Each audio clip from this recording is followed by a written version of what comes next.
Kiev, Ukraine said on Saturday it was suspending payments to Russia for deliveries of gas, ratcheting up the tension in a standoff that has the potential to leave European Union states cut off from the Russian gas supplies on which they depend. In eastern Ukraine, where groups of pro-Russian activists have been emboldened by the Kremlin's annexation of the Crimean Peninsula, a band of armed men in mismatched camouflage outfits seized a police station in the town of Slaviansk.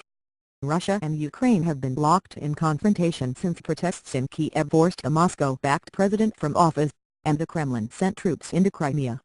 Now, the gas dispute threatens to spread the impact across Europe. A large proportion of the natural gas which EU states buy from Russia is pumped via Ukrainian territory, so if Russia makes good on a threat to cut off Ukraine for non-payment of its bills, customers further west will have supplies disrupted. Andriy Kabulov, chief executive of Ukraine's state-run energy company Naftogaz, said the increased price Russia was demanding for its gas was unjustified and unacceptable. Accordingly, we have suspended payments for the period of the price negotiations, Kabulov was quoted as saying in an interview with Ukraine's Sorkolonetly newspaper.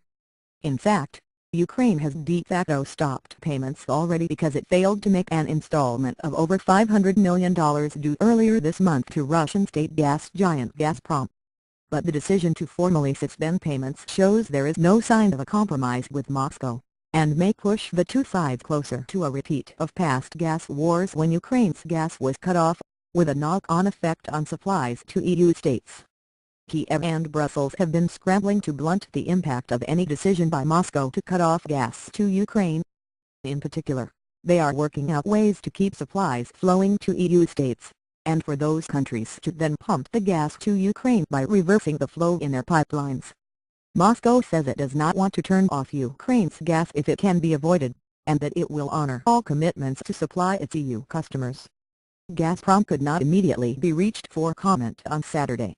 Armed men. The dispute over Ukraine, precipitated by the overthrow of Ukrainian President Viktor Yanukovych after he rejected closer ties to the EU, has brought Russia's relations with the West to their most fraught state since the end of the Cold War in 1991.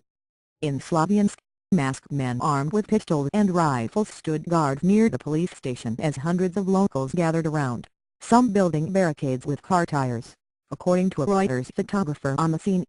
They were wearing orange and black ribbons, a symbol of the Soviet victory in World War II that has been adopted by pro-Russian separatists in Ukraine. Slaviansk is in the Donetsk region about 150 kilometers 90 miles from the Russia-Ukraine border. Pro-Russian groups have also occupied public buildings in the cities of Donetsk and Luhansk, and are demanding autonomy from Kiev.